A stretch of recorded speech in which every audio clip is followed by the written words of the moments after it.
දේශපාලකයා வடக்கில் தோல்வி கண்ட அரசியல்வாதி එතන ගැටුමක් ඇති කරන්න උත්සාහ කරනවා. அந்த இடத்திலே ஒரு முருகல் நிலையை ஏற்படுத்த දකුණේ முயற்சிக்கிறார். පරාජිත දේශපාලකයා தென்பகுதியிலே தோல்வி கண்ட அரசியல்வாதி එතන ගැටුමක් හදන්න උත්සාහ කරනවා. அங்கே ஒரு முரண்பாட்டை ஏற்படுத்த අපි මේ முயற்சிக்கிறார். දේශපාලන ඉවත් කරලා நாங்கள் இந்த அரசியலை ආන්දරන් වහන්සේ விக்குமார்கள் ඉඩම් හිමියන් அந்த காணி உரிமையாளர் අතර එකඟතාවකට අවිල්ලා ரெண்டு பேருக்கும் இடையே ஒரு இணக்கத்திற்கு මේ வந்து ප්‍රශ්න විසඳන්න පුළුවන්. இந்த பிரச்சனை தீர்க்க முடியும். විසඳන්න නොදෙන කවුද?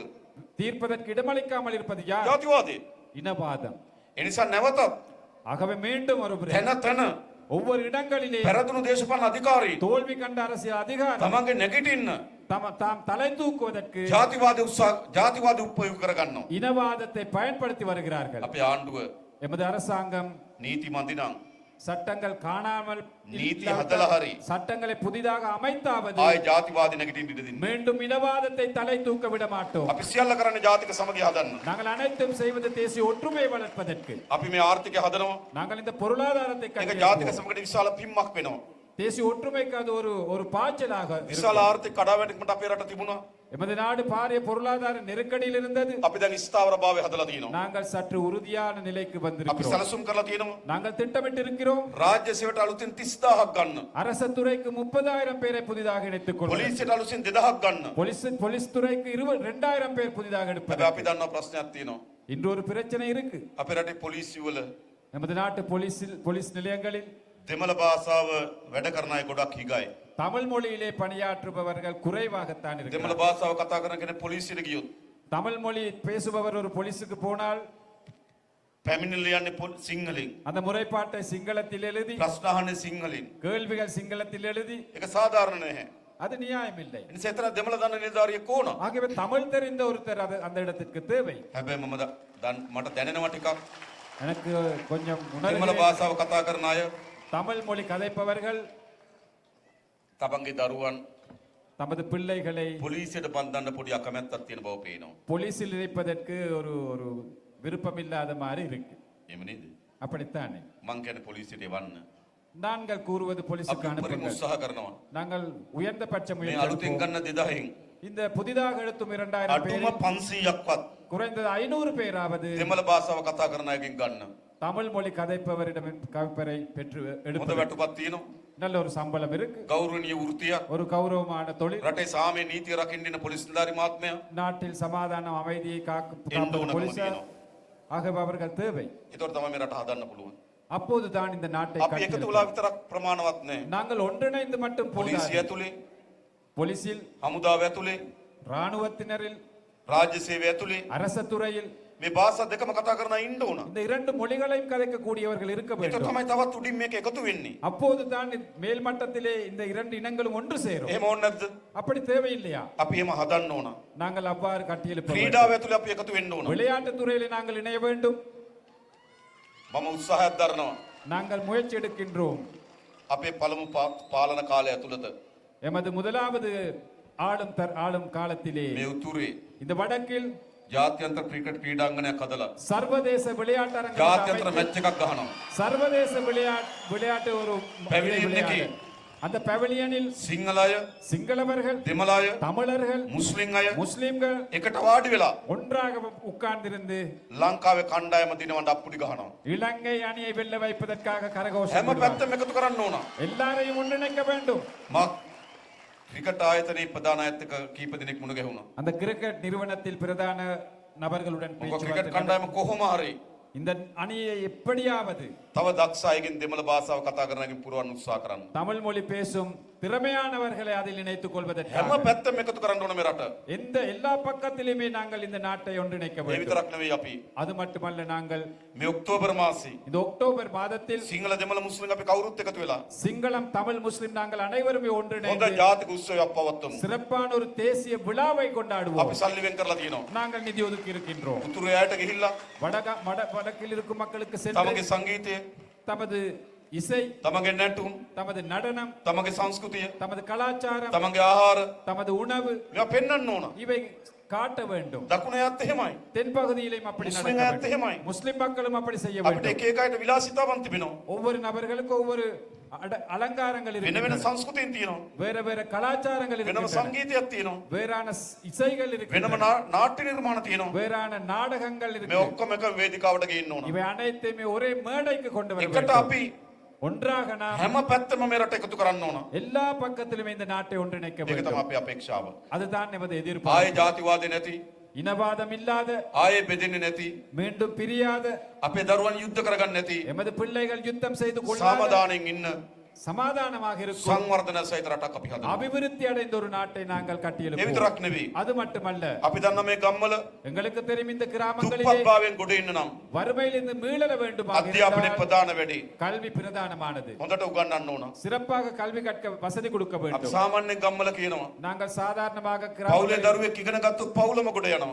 ஒரு குடும்பத்தில் ஒருவர் கல்வி கற்றால் அந்த குடும்பமே நல்லொரு நிலைக்கு வரும். අධ්‍යාපනයට අපි වැඩි බරක් දානවා. கல்விக்கு நாங்கள் அதிகூடிய பாரத்தை போடுகின்றோம். ගොඩනැගිලි මදි නම් கட்டிடங்கள் போதாம இருந்தால் අපේ മന്ത്രിවරුන්ට කියන්න எமது உறுப்பினர்களுக்கு கூறுங்கள், ඊළඟ අයවැය ලේඛනදී යෝජනා දාලා ගොඩනැගිලි හදලා දෙන්න. அடுத்த வரவு செலவு திட்டத்திலே அந்த கட்டிடங்களை கட்டி මම අපේ தருகிறோம். മന്ത്രി සහෝදරුන්ට කිව්වා எமது பாராளுமன்ற உறுப்பினர்களுக்கு கூறினோம், ඔබ ඉල්ලන්න ඔබගේ සංවර්ධන වැඩ කටයුතු වල මුදල් நீங்கள் கேளுங்கள், உங்களோட அபிவிருத்திக்காக நிதி අපි සියල්ල වෙන් කරන්නම්. நாங்கள் அனைத்தையும் கொடுக்கிறோம்.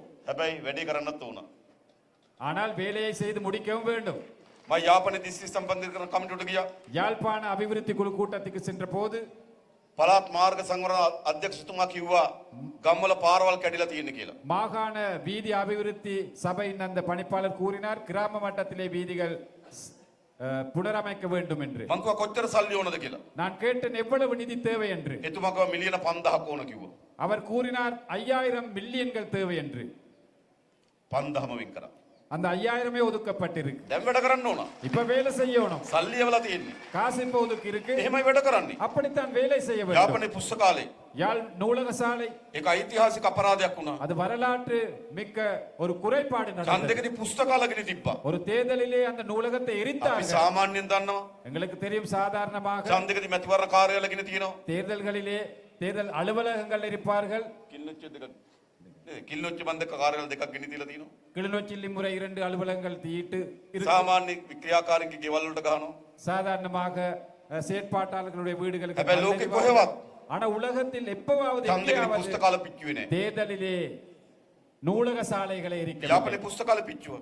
ஆனால் யாழ் நூலக சாலை අපි எரித்தார்கள். මේ අවුරුදු කෝටි 10ක් நாங்கள் அதற்காக இம்முறை 10 கோடிகள் ඒ පුස්තකාල ගොඩනගන්න වෙන් කරා. அந்த இதை கட்டியெழுப்புவதற்காக ஒதுக்கி இருக்கின்றோம். ඉල්ලන්න මොනවද ඕන අපි මුදල් වෙන් කරන්න. கேளுங்கள் என்ன வேண்டும், அந்த அனைத்துக்கும் ඊට நிதி පස්සේ කිව්වා අපි ஒதுக்கிறோம். පාලම හදලා දෙන්න කියලා. මොකද්ද? வட்டுவாகல். වට්ටුවාව. ඒ පාර හදන්න ඉල්ලුවා. அடுத்ததாக அது வட்டுவாகல் பாலத்தை புனரமைத்து கொடுக்க வேண்டும் என்று கேட்டார்கள். අපි සල්ලි වෙන් කරා. நாங்கள் அதற்கு நிதி ஒதுக்கீடு செய்தோம். මේ 8 වෙනිදා ඒ පාර ආරම්භ කරනවා. இந்த 8ஆம் தேதி அந்த பணிகளை நாங்கள் මට ஆரம்பிக்கிறோம். අපේ සහෝදරවරු මුලතිව්වලදී කිව්වා எங்களோட தோழர்கள் முல்லைத்தீவில் கூறினார்கள், කෝකිලයි පාලම හදන්න කියලා. கொக்குழாய் பாலத்தை கட்டி සාලේ පාලම හදන්න කියලා. சாலை பாலத்தை கட்டி எழுப்ப வேண்டும் என்று. දෙකටම මේ අයවැයලේකෙන් සල්ලි දෙනවා. அந்த இரண்டைக்கும் கட்டியெழுப்ப இந்த வரவு செலவு திட்டத்தில் அதனவா நிதி மேவா. ஒதுக்குவோம். இதை நாங்கள் கட்டாயம் செய்வோம். පාසල් වලට ගොඩනැගිලි, பாடசாலைகளுக்கு රෝහල් கட்டிடங்கள், වලට අවශ්‍යතාවයන් வைத்தியசாலைகள் தேவைகள் අපි සම්පූර්ණ කරන්නම්. நாங்கள் பூர்த்தி செய்கின்றோம். පාරවල් හදන්නම්. வீதிகளை ඇයි මේ புனரமைக்கிறோம். පළාත් වේගයෙන් උඩට ගන්න ඕන? ஏனென்றால் இந்த மாகாணங்களை மேலெடுக்க ඒ வேண்டும். විතරක් නෙවෙයි. அது மட்டுமல்ல, ගොවි ජනතාවගේ ජීවිත නගා සිටවන්න. விவசாயிகளின் வாழ்க்கை தரத்தை உயர்த்த வேண்டும். අපි පෝර සානාධාර වැඩි කරා. நாங்கள் விவசாய மானியத்தை அதிகரித்தோம். එළවලුට පෝර සානාධාර දෙන්න තීරණය කරා. மரக்கறிகளுக்கும் மானியத்தை வழங்க நாங்கள் முடிவெடுத்தோம். මේ කන්නේ වී මිල බැස්සද? இந்த போகத்தில் நெல்லின் விலை குறைந்ததா? ගබඩා ලක්ෂ 3ක් තිබුණා. களஞ்சிய சாலைகள் 3 லட்சம் ඒ இருந்தது. ලක්ෂ 3ම අපි සංස්කරණය කරා. அந்த 3 லட்சத்தையும் நாங்கள் කෝටි புனரமைத்தோம். 500ක් දුන්නා වී මිලදී ගන්න. 500 கோடிகள் வழங்கினோம் நெல் கொள்வனவுக்கு. මිලක් කිව්වා. ஒரு விலையை நிர்ணயித்தோம். ඒ මිලට වඩා අඩු වුණොත් அந்த விலையை விட குறைந்தால் අපිට දෙන්න. எங்களுக்கு தாருங்கள். වැඩි වුණොත් கூடினால் පුද්ගලික අංශයට දෙන්න. தனியார் துறைக்கு வழங்குங்கள். කමක් නැහැනේ. பரவாயில்லை. වී මිල අඩු වෙන්න බෑ. நெல் விலை குறையக்கூடாது. අඩු වුණොත් குறைந்தால் ආණ්ඩුව ගන්නවා. அரசு கொள்வனவு செய்யும். අපි කියන ගානට වඩා වැඩි වුණොත් நாங்கள் சொல்லும் விலையை விட கூடினால் ඒගොල්ලෝ ගන්නවා. அவர்கள் எடுப்பார்கள் தனியார். ක්‍රමේ හැදුවා. அந்த முறை நான் செய்தோம். මේ කන්නේ වී இந்த போகத்தில் நெல் අඩු මිලට බැස්සද? விலை குறைந்ததா? නෑ. අය කවදාවත් මිල අඩු වෙන්නේ නැහැ මතක තියාගන්න. இனி ஒருபோதும் விலை குறையாது ஞாபகத்தில் வைத்துக் ඒ විතරක් கொள்ளுங்கள். නෙවෙයි. அது மட்டுமல்ல, මේ පළාත්වල අම්මලා තාත්තලා වගා කරන්න ලෑස්ති. இந்த பகுதியிலே பெற்றோர்கள், தாய்மார்கள், தந்தையர்கள் பயிரிட தயாராக இருக்கின்றார்கள். අපි හඳුනාගෙන තියෙනවා වගා කළ හැකි ඉඩම්. நாங்கள் கண்டுபிடித்து இருக்கின்றோம் விவசாயம் செய்யக்கூடிய நிலங்கள். යුද්ධය අවසන් වුණාට පස්සේ யுத்தம் முடிவடைந்ததன் பின்பு Google map එක බලලා තමයි වන සංරක්ෂණ දෙපාර්තමේන්තුවට ඉඩම් පවරගත්තේ. அந்த கூகுள் வரைபடத்தை பார்த்து தான் வன பாதுகாப்பு திணைக்களத்திற்கு அந்த காணி எடுத்தார்கள். ඇවිල්ලා ඊටම දිහා බලලා නෙවෙයි. அந்த காணியை பார்த்து அல்ல, මැනලා නෙවෙයි. அளந்து அல்ல, කැලේ තියෙන ඉඩම් බැලුවා. காட்டில் இருக்கும் காணியை பார்த்தார்கள். ඔක්කොම අයිති වන සංරක්ෂණයකට කිව්වා. எல்லாமே வனவள பாதுகாப்புக்கு ආරම්භයේදී එක කමක් නැහැ. ஆரம்பத்திலே பரவாயில்லை. හැබැයි මිනිස්සුගේ ඉඩම් මෙතෙන්ට ඇතුල් වෙලා තියෙනවා. ஆனால் பொதுமக்களுடைய காணியும் இதுக்குள்ள இருக்கு. වගා කළ ඉඩම් ඇතුල් වෙලා තියෙනවා. விவசாயம் செய்த காணிகள் இருக்கு. අන්න නැවත අපි ஆகவே மீண்டும் ஒருமுறை நாங்கள் ඒ පරීක්ෂාවට භාජනය කරලා அதை ஆய்வு செய்து වගා කළ හැකි හැම බිම් මඟලක්ම விவசாயம் செய்யக்கூடிய அனைத்து මේ காணிகளையும் පළාතේ ජනතාවට ලබා දෙන්න අපි කටයුතු කරනවා. இந்த பகுதி மக்களுக்கு பெற்றுக் கொடுப்பதற்காக நாங்கள் இடம் தென்னா. நடவடிக்கை எடுப்போம். காணிகளை வழங்குகிறோம். පොඩි වැව් තියෙනවා. சின்ன குடா குளங்கள் வேவுட்டிக்க. இருக்கு, சின்ன சிறிய ඒ குளங்கள் ටිකක් ප්‍රසංස්කරණය කරලා දෙන්න. அவற்றை புனரமைத்து தருகிறோம். විතර වීටික අඩු මිලට දෙන්න. நெல் அந்த இதை நாங்கள் விதை நெல்லை குறைவாக கொடுக்கின்றோம். පෝර සානාධාරය දෙනවා. பசலை மானியத்தை கொடுக்கிறோம். කෘමිනාශක වල්නාශක பூச்சிக்கொல்லிகள் அந்த අපේ ආණ්ඩුවෙන් සිපෙට්කෝ ආයතන ගෙනලා අඩු මිලට දෙන්නම්. அரசாங்கத்தில் இறக்குமதி செய்து சிப்பெட் වගා කරන අස්සන්න මිලදී ගන්නම්. அந்த விவசாயம் செய்த அந்த பயிரை நாங்கள் கொள்வனை හොඳ செய்கிறோம். ගොවියෙක් சிறப்பான ஒரு விவசாயி, ආදායම් සහිත ගොවියක් අපි හදනවා. வருமானம் உடைய ஒரு விவசாயி நாங்கள் ඒක අපි உருவாக்குவோம். කරන්න ඕනකම තියෙනවා. அதை நாங்கள் செய்ய வேண்டும். ඒ විතරක් නෙවෙයි. அது மட்டுமல்ல, අධ්‍යාපනයේ ප්‍රධාන වශයෙන් වැදගත්. கல்வித்துறை பிரதானமாக මම ඉල්ලන ඔබගෙන් நான் கேட்கின்றேன் உங்களிடம், ඔබගේ දරුවන්ට උගන්වන්න මහන්සි වෙන්න. உங்களோட பிள்ளைகளுக்கு கற்பிப்பதற்கு අපි கஷ்டப்படுங்கள். උපරිම සහාය දෙන්නම්. நாங்கள் உயர்ந்தபட்ச உதவியை මම தருகிறோம். දන්නවා දෙමළ භාෂාවෙන් ගුරුවර ඉගන්වන ගුරුවරුන්ට හිගියක් තියෙනවා. எங்களுக்கு தெரியும் தமிழ் மொழியிலே ஆசிரியர் பற்றாக்குறை இருக்கு. ඉංග්‍රීසි ගණිත ගුරුවරයන්ගේ හිගියක් තියෙනවා. ஆங்கில மொழி, கணிதம் பற்றாக்குறை ஒன்று අපි ඒ இருக்கு. ඔක්කොම බඳව ගන්නවා. அவர்களை நாங்கள் இணைத்துக் கொண்டு ගුරු හිගිය අවසන් කරනවා. ஆசிரியர் பற்றாக்குறை පාසුකම් ටික දෙනවා. எல்லா வசதியும் கொடுக்கிறோம். අපි ළමයි 300ට අඩු සියලු පාසල්වල දරුවන්ට සපත්තු දෙනවා. 300க்கு குறைவான அனைத்து பாடசாலை පාසල් மாணவர்களுக்கு නිලැඳුම් දෙනවා. சப்பாத்துக்கள், சீருடைகள், අධ්‍යාපන දෙන්න පුළුවන් උපරිම පහසුකම් දීලා கல்வித்துறைக்கு வழங்கக்கூடிய அதிகூடிய உதவியை අපේ දරුවන්ට හොඳ வழங்குகிறோம். අනාගතයක් හදනවා. எமது பிள்ளைகளுக்கு சிறப்பான ஒரு எதிர்காலத்தை ඒකට සල්ලි அமைக்கிறோம். කොහෙන්ද? இதற்கு எங்கே இருந்து காசு? ලංකාවේ පළවෙනි වතාවට ආණ්ඩුවක් හදලා තියෙනවා. இலங்கை முதல் தடவையாக ஒரு அரசாங்கம் அமைந்து இருக்கிறது. හොරකම් කරන්නේ නැති ආණ්ඩුවක්. ஊழல் மோசடி இல்லாத அரசாங்கம், නාස්ති කරන්නේ නැති ආණ්ඩුවක්. வீண் விரயம் செய்த அரசாங்கம், සල්ලි හොරකම් කරන්නේ නැතුව, நிதி மோசடி செய்யாமல், නාස්ති කරන්නේ නැතුව, வீண் விரயம் செய்யாமல், ආදායම් වැඩි කරලා வருமானங்களை கூட்டி